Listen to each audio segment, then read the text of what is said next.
In this video, I'm going to be showing you how you can use green screen on Capcut. So I'm going to choose an image for me, and then I'm going to simply click on overlay, add overlay, and then I'm going to add this green screen photo as my overlay.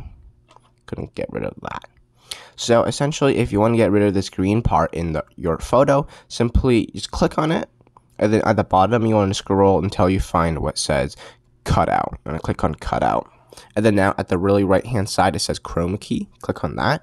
And then now you want to click and drag on the circle until you just place it on any part of your photo that is green. So like this part.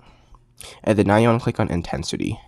You want to play around and drag the intensity to make it like higher or not as high, but essentially that's pretty good.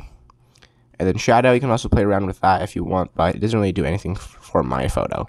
And then click on the OK button, and then you can basically drag it and fit it. And yeah, that is how you can remove green screen.